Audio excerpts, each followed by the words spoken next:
When you go silent, what you're actually doing is far more disruptive than people realize. From the outside, it looks calm, even passive, but psychologically, silence is seismic for someone who relies on control to feel stable. In narcissistic dynamics, control isn't just about telling you what to do. It's about knowing they can reach you, affect you, provoke you, soothe themselves through you, and pull you back into orbit whenever they feel unsettled. Your presence, especially your emotional presence, has been part of how they regulate themselves. And when you stop reaching out, that regulation disappears. A narcissist doesn't experience relationships as mutual connections. They experience them as systems of access. Who can I reach? Who will respond? Who will reassure me that I still matter, that I still have power, that I still exist in someone else's emotional world? When you've been the one who checks in, explains yourself, smooths things over, or keeps the dialogue alive, your silence doesn't feel neutral to them. It feels like a door slamming shut without warning. Suddenly, the usual levers don't work. The texts don't come. The explanations don't arrive. The emotional supply line goes quiet. And this is where the real discomfort sets in. Silence removes predictability. Narcissistic control thrives on knowing how you respond, whether you'll argue, defend, apologize, or chase. When you go quiet, they can't anticipate you anymore. They don't know if you're hurt, angry, relieved, or completely detached. That uncertainty is deeply destabilizing because it strips them of one of their core coping mechanisms, influence over your emotional state. What's important to understand here is that silence isn't just about absence of communication. It's about absence of access. They can no longer press a button and get a reaction. They can no longer reset the dynamic with a half apology, a guilt-inducing message, or a sudden burst of charm. And without that access, they're left alone with something they work very hard to avoid: feeling irrelevant. This is why silence often feels intolerable to them. In their internal world, if they can't reach you, they can't confirm their significance. Control, to them, equals safety. When that control is disrupted, it doesn't feel like a boundary, it feels like a threat. They may tell themselves stories to cope that you're immature, cruel, dramatic, or trying to punish them. But beneath those narratives is a more uncomfortable realization: they no longer have a hold on you. And here's the paradox: silence isn't aggressive, yet it's often experienced as more powerful than confrontation. Arguments still engage the dynamic. Explanations still center them. Even anger reassures them that they matter enough to provoke emotion. Silence does none of that. It communicates, without saying a word, that you're no longer available for the dance. And that's deeply unsettling to someone whose identity is built around being the one who leads, provokes, and controls the rhythm of the relationship. You may notice that when silence sets in, their behavior changes. They might become restless, irritated, or oddly performative. That's not because they suddenly miss you in a healthy, relational way. It's because the system they relied on has been interrupted. They're used to being the gravitational center. Your silence shifts that center away from them, and they don't know how to stabilize without pulling you back in. And this is where people often feel confused. You might think, if silence is so powerful, why do I feel guilty? Because you've been conditioned to equate accessibility with kindness. You've been taught implicitly or explicitly that withdrawing is wrong, that you owe engagement, that you're responsible for maintaining the emotional bridge. But silence, in this context, isn't cruelty. It's clarity. It's the moment you stop participating in a system that was never designed to be reciprocal. What's happening psychologically is simple but profound. You're reclaiming agency. You're deciding that your emotional energy is no longer up for negotiation. And when that happens, the narcissist doesn't just lose you, they lose the illusion of control they had over the dynamic. That loss is what makes silence so loud to them, even though you haven't said a single word, because in the end, the most destabilizing message you can send to someone who survives on control is this: you no longer get access to me. After the initial shock of your silence begins to settle, something deeper starts to register for them. It isn't just that you're gone. It's that your emotional responsiveness, the thing they relied on to feel powerful, relevant, and anchored, has vanished. Narcissistic personalities don't simply want connection. They want impact. They need to know that what they say, do, or withhold creates reaction. That reaction is how they measure their significance. And when you never reach out again, they are forced to confront a deeply unsettling truth. Their emotional influence over you is gone. For A.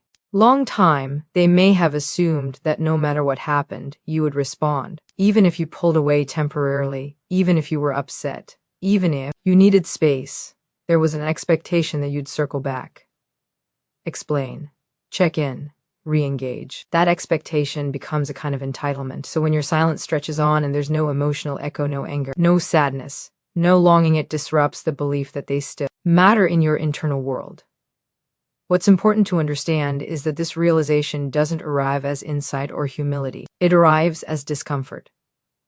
Narcissistic structures are built to avoid feelings of insignificance at all costs. They rely on external cues to reassure themselves that they exist, that they have weight, that they can move someone emotionally. Your silence removes those cues.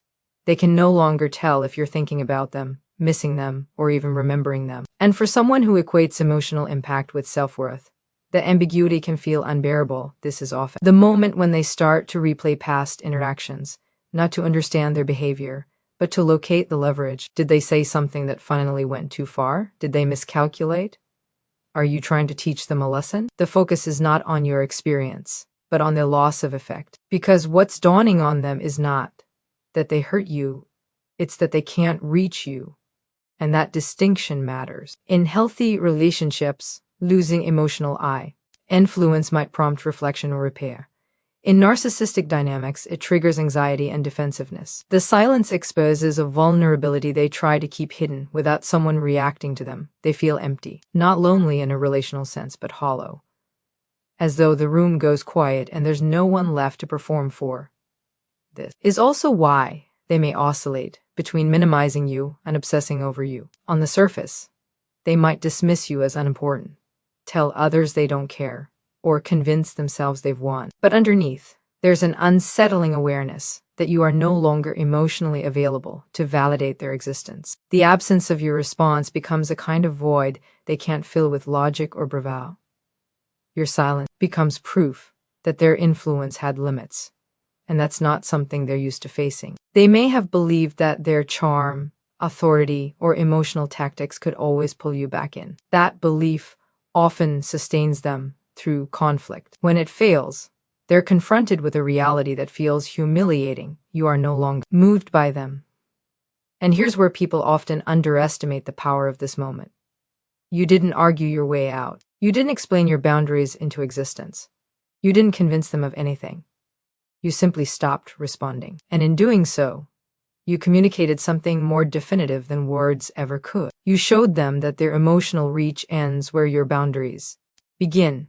This is why silence is so different from withdrawal fueled by resentment. Resentment still connects you to them. Silence, when it's rooted in clarity, disconnects. It removes the feedback loop they depend on. They can no longer tell if they're admired, feared, resented, or missed. And without that information, their sense of self begins to wobble.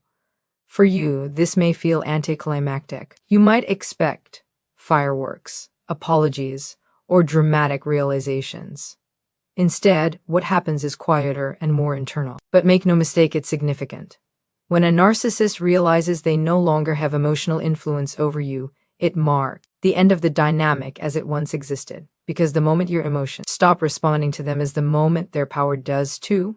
At this point in the silence, there's a common misconception that needs to be cleared up. Many people hope, or are even advised, that if they stay quiet long enough, narcissists will finally reflect, gain insight, maybe even feel remorse. But that's not what silence activates. What it triggers is injury. Deep, raw, destabilizing narcissistic injury. And understanding this distinction can save you a lot of confusion and self-doubt. Narcissistic injury happens when the fragile sense of self they work so hard to protect feels threatened. It's not about guilt. It's not about empathy. It's about humiliation, rejection, and the unbearable feeling of being diminished. When you never reach out again, your silence is not interpreted as thoughtful distance. It's experienced as a verdict, a message they didn't consent to receiving. You no longer matter the way you once did. This is where their internal narrative begins to twist. Instead of asking, "What did I do?" the question becomes, "How could they do this to me?" Silence gets reframed as cruelty, abandonment, punishment, or disrespect. In their mind, you're not setting a boundary, you're committing an offense. And that reframing is crucial because it allows them to avoid the kind of self-examination that would actually be uncomfortable but growth-oriented. What replaces reflection is defensiveness. Sometimes it's loud anger, accusations, dramatic stories about how they were wronged. Sometimes it's quiet, brooding resentment, cold withdrawal paired with an internal scorekeeping. Either way, the injury is active. Your silence has pierced the illusion that they are untouchable, indispensable, or superior. And rather than sit with that wound, they protect themselves by externalizing the pain. This is also why silence can provoke such disproportionate reactions. You didn't insult them. You didn't confront them. You didn't even say goodbye. And yet, the emotional response can be intense. That's because the injury isn't about what you did, it's about what your silence symbolizes. It symbolizes loss of status in your emotional world. And for someone whose self-worth is built on being central, admired, or feared, that loss feels intolerable.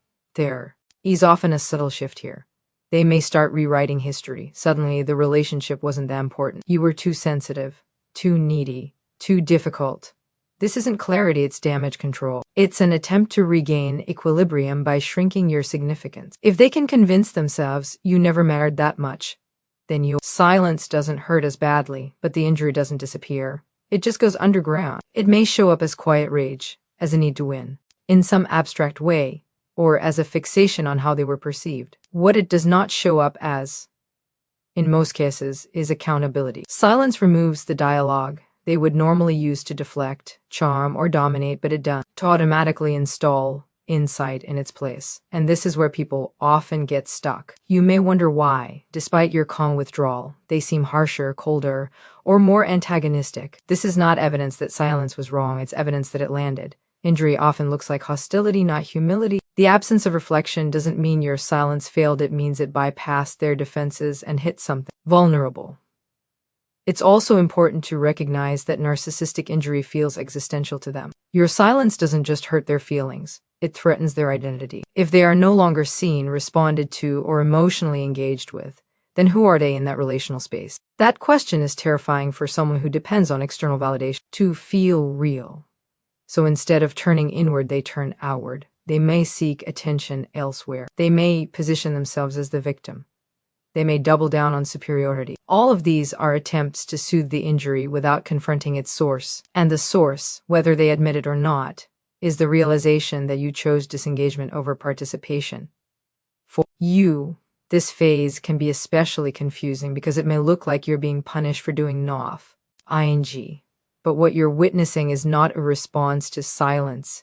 It's a response to loss of control, loss of influence, and loss of narrative dominance. Because silence doesn't teach a narcissist a lesson, it reveals a one they can't control once the injury has set in. And the realization dawns that you're no longer responding, a new phase often begins. This is when they start testing the silence, not directly at first, and not always in obvious ways. Because part of them still doesn't fully believe it. Silence, to a narcissistic mind, is often assumed to be temporary, a pause, a protest, a tactic. They expect that eventually you'll break, so they test, gently at first, to see if the door is really closed. These tests rarely come with clarity or accountability. You're unlikely to see a straightforward message that says, "I realize I hurt you, and I want to understand." Instead, what shows up is ambiguity. A casual check-in. A vague "hope you're doing well." A reaction on social media. An indirect message passed through someone else. These aren't expressions of connection, they're probes. Little feelers sent out to see if your emotional availability still exists somewhere beneath the silence. And here's why this matters. If you respond even briefly, even politely, their internal conclusion is not, they're open to repair. It's, the line still works. The testing isn't about reconciliation, it's about access. They're trying to determine whether silence is a firm boundary or a soft in, whether your absence is final or simply an invitation to try harder later. Sometimes, the testing escalates. If subtlety doesn't work, they may manufacture urgency, a crisis, a health scare, a sudden confession, something designed to provoke concern or responsibility. This can feel especially destabilizing for you because it plays on your empathy. You may think, I don't want to be cruel, or what if this is serious? But again, the question for them is not about connection, it's about whether they can still pull you back into the role of responder. Other times, the test comes disguised as nostalgia or charm. They remember a shared joke, a meaningful moment. They reach for the version of themselves that once worked, and if that doesn't land, the tone may shift again. Irritation, accusations, passive-aggressive comments about how you've changed. These swings are not emotional growth. They're strategy shifts, different keys tried in the same lock. What's important to recognize is that this testing phase exists because silence is unfamiliar to them. In the past, conflict still led to engagement, hurt still led to discussion, distance still led to reunion. Silence that remains intact disrupts that pattern. And because narcissistic dynamics rely on repetition and predictability, anything that breaks the cycle feels threatening. This is also where many people break their silence not because they want to reconnect, but because the pressure becomes uncomfortable. The ambiguity, the mixed messages, the sense of being watched or evaluated, and that's understandable. Silence requires emotional stamina. It asks you to tolerate discomfort without relief. But it's worth understanding that when you hold the boundary, something important happens internally for them. The testing begins to fail. When test after test goes unanswered, a realization starts to take shape. It's slow, and it's resisted, but it's there.